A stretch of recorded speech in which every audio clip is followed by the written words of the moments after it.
motherfucker! How are you, everybody? October 28th, 2018. Happy Holy Day. It is Sunday.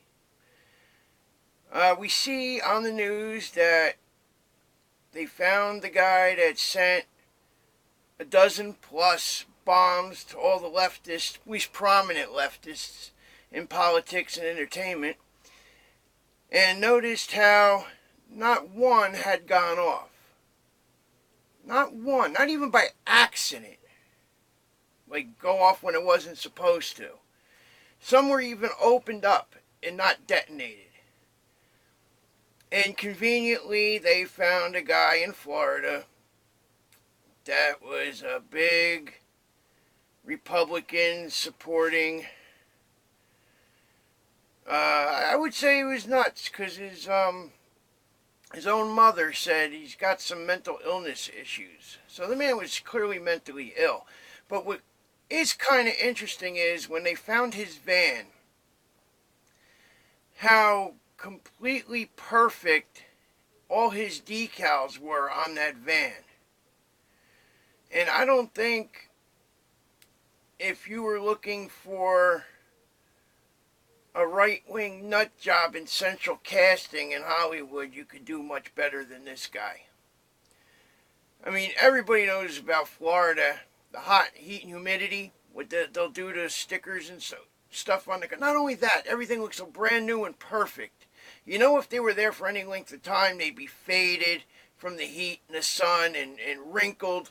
But the fact that they were there from any length of time and not been vandalized by one of the many thousands of nutcases on the left that can't control their emotions or their hate, that's the part that I wonder about. How did this guy get along? All right, it's Florida. It's very liberal on its firearm laws. And I mean liberal in the real sense of liberty. Not the authoritarian liberal that we deal with today. Which is why I refuse to call these leftists liberals. There is nothing about liberty in anything that they support. That these leftists have not damaged or destroyed his vehicle. So I find that suspicious. There's a lot of things that don't make sense here, and what I really like about it is most people with any kind of common sense aren't even taking this seriously. We know how desperate the leftists are, the globalists are. They're constantly getting their asses handed to them, which, for good reason.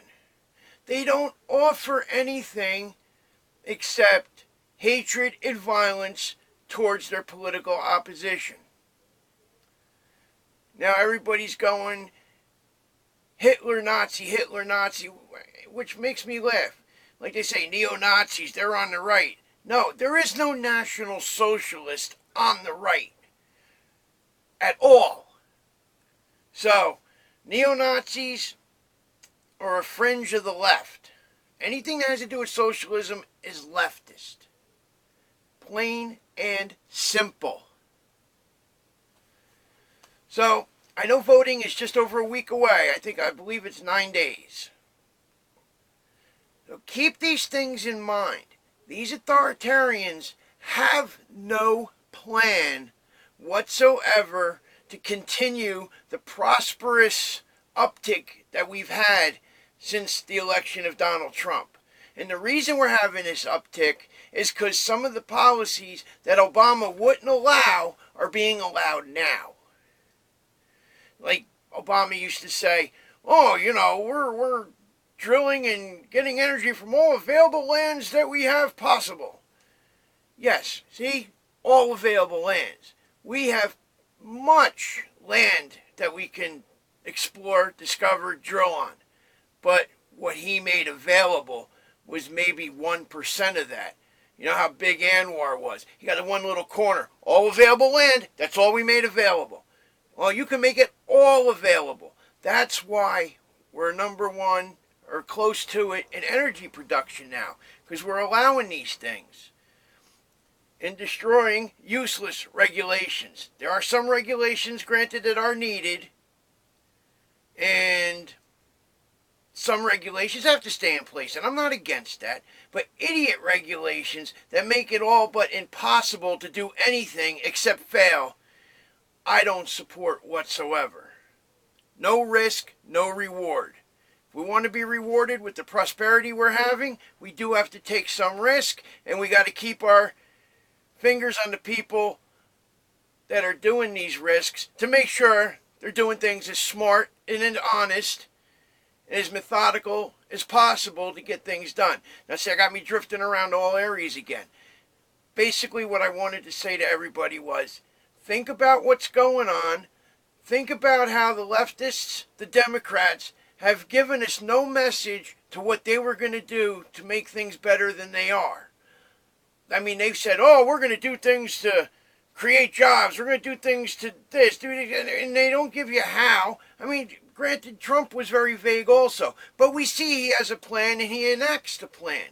When all the leftists were in charge, when they had House, Senate, and presidency in 2008 to 2010, unemployment went up, welfare went up, our country was circling the bowl faster and faster until we got a Republican Congress and then a Republican Senate, and that kind of slowed the tide.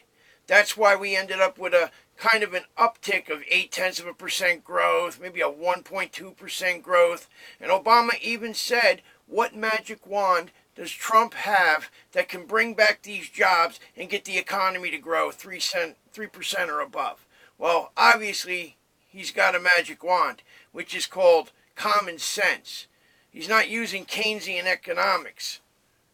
He's using real Austrian economics, which is basically reality. You can't put yourself into debt and prosper. You have to get out of that debt. That's the one thing we got left to do, is get ourselves out of debt. Let's keep not only Republicans, but we need to get conservative Republicans. No more of these establishment assholes that are going to tell you stuff like, unfortunately, John McCain was one of those types that would tell you everything in the world. He was the one that said we have to get rid of Obamacare, and yet he voted against it when the time came. Now, I don't know all the details why. Maybe there was something in it he didn't like, but I don't know. He voted against it when it counted, and we still have it, but at least the mandate is gone. So, we want conservative Republicans. That's what we want. And then, I have a feeling that the economy is going to get even better. We're going to get even greater liberty. And I tell you what, Bob Hugin, you people in New Jersey better get out and vote Bob Hugin. And I don't remember all the details, but I know that guy Gillian in Florida, he's a motherfucker. He's going to fuck Florida over big time if you vote for him as governor. You're gonna end up having a friggin' income tax. He wants to raise business tax to like 40%. He is going to fucking maul your economy. He's going to hurt you bad in Florida. And you guys better keep Ted Cruz. He's done a lot for our country, and he's done a lot for Texas. So you'd be a fool to get rid of him. And there's just too many to mention, but we got to keep the conservative Republicans, and we want Jeff Jordan as our Speaker of the House, if, or hopefully when, we hold the House. Alright, guys, I got to get out of here.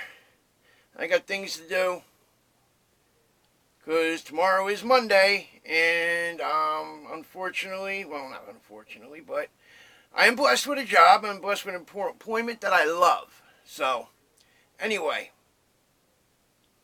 remember, a week from Tuesday, we got to do it. In New Jersey, don't vote for that leftist, lying, alleged pedophile. You have to say alleged because he wasn't convicted, going over to foreign countries and getting underage girls. They're starting to put those ads on the television about his going. I still have nightmares thinking about his naked, nasty body on top of some poor friggin' 12-year-old girl. Oh, it makes you want to just vomit. Plus, he takes bribes and gifts from weirdos that get him to fly over to these foreign countries for free and get hooked up with this stuff. That's the thing. He's hanging around with people that enable him to do this kind of stuff. It's disgusting. Look into a lot of these leftist Democrat politicians. You will find disgusting things in their lives. Look at Keith Ellison.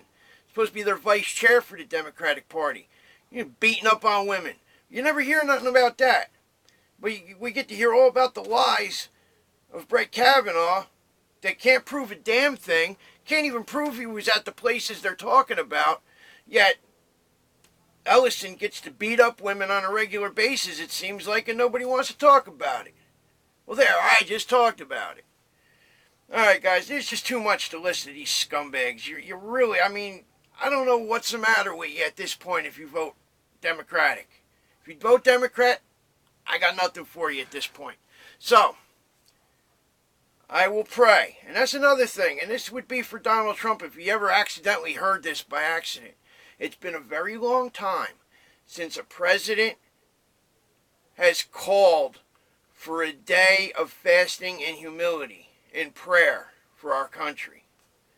It used to be called upon a lot, and I think the last time it may have been called upon was, if I'm not mistaken, it could have been in the early 20th century. It could be as late as the Depression. But I know Abraham Lincoln called for it during the Civil War. A day of prayer, fasting, and humility. And we need one of our top officials, our president, to call for that. I think it would help a lot. Alright, guys. Do what you gotta do today. Thanks for watching.